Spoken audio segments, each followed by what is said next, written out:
Hi, my name is Bram Lagrou. I'm the founder of Lagrou Partners, and I am now giving you a couple of tools on self-control. I was just inspired when I was listening to Napoleon Hill's Think and Grow Rich in the car on my way back to work. And one of the things that catchy lines was all about self-control. Now, if you are now in a leadership role and you have staff that are reporting to you, or you are in a client liaison type of way, so you are in the front line and you are the bridge between the company and your clients, this is for you. This video is of highly importance. I'll make it very short, sharp and shiny and very enticing, so stay with me.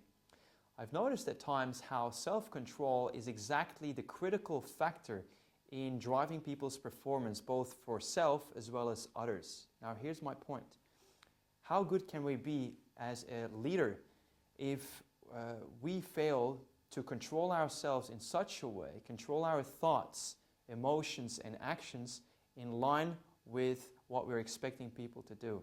If we, for example, are a type of person who gets easily upset and angry and bursts out, that obviously will have a negative effect on the people around us.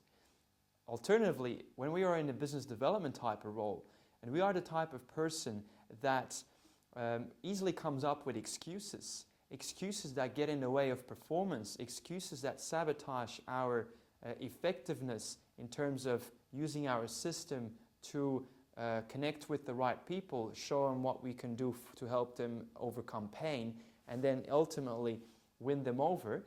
If we fail to do that, excuses are really the things that get in the way from building the right connections and create followers externally of our company. So whether we want to create followers internally, both with staff and peers, or externally with clients and suppliers, self-control is the critical determinant for both of them to drive to be effective. All right, self-control. Self-control is indispensable to create followers, whether they are internally or externally of our company. So let me show you 3 critical determinants as part of that contribute to self-control, and also how that can either make it or break it. So positively speaking, it will make it. If we fail to do the right things, it will break it. First, number 1 here is mindset. Often when I work with both business leaders as well as staff, I notice that the mindset is sometimes one of which people are not directed. They haven't got a clear sense of purpose. They are not necessarily directed towards something bigger than themselves. And often they also have a mindset which is, see what happens, see how things go. And they pretty much project a mindset of not being in control, which is a very important mindset to come from. If people have that mindset, which I call a victim mindset, it means that whatever happens really, it's done to them rather than them being an active creator of their own future. Now that mindset, it's really again talking about the mind. It's the way people think, and I've obviously alluded to this in very many previous videos. It's such a critical factor. But however, in terms of self-control, if I think that it's not necessary, let alone worthwhile, to become highly disciplined and become the best performer in my field, in my industry, and become the recognized authority, let alone the trusted advisor, obviously I'm not going to get there in the first place, because we need the mindset of wanting it and having first a clear picture of what it is, so that we go to work on it on a daily basis and not allow distractions to kick in. Secondly, the mindset in itself is not enough. We want pure intent. Now bring it back to you being a leader. You've got certain staff that can either look up to you and respect you, or sometimes just in the back think, I will try to do my best in front of you, but in the back I will talk negatively about you because I don't respect you as a leader. This is 2 different scenarios that can occur.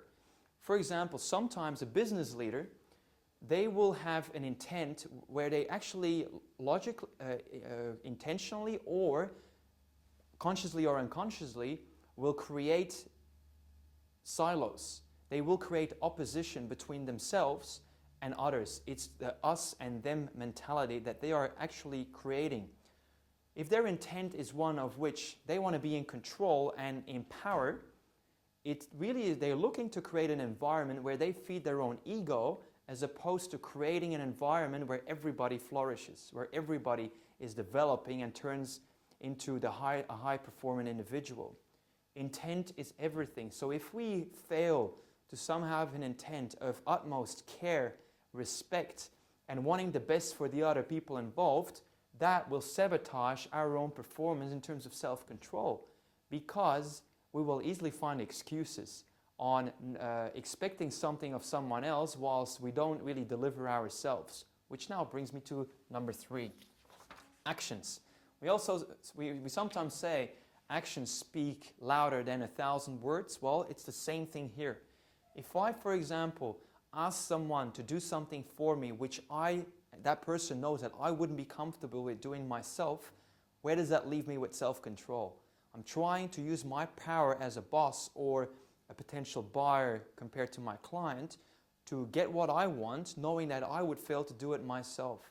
It creates opposition, duality, and it definitely doesn't help us to create followers. Followers are the people who look up to us, respect us, will want to work with us, try to imitate us, learn from us, work with us, and help us achieve our goals. So followers is what we want. Followers need a leader who they can respect and follow. And it all depends on the way we control ourselves first. So go to work every day to make sure that you have the right mindset that creates collaboration, that also helps you to stretch yourself and get the most out of yourself. Secondly, where your intent is purely, so you align both your mind as well as your heart to make it work for you. And then last, make sure that you put the actions in place consistently, and most importantly, don't allow excuses to get in the way. Don't allow to say that I'm not going to this networking function because my back is aching. I'm not feeling right now. I haven't slept enough. I'm too hungry. I'm too tired. I've got too much on. Excuses are what are getting in the way of us being highly performant. So I dare you and I invite you warmly to go to work on yourself first, so that you are becoming the person, the type of leader or business development professional that people are drawn to, and you create followers. Thank you so much. My name is Bram. Bye-bye.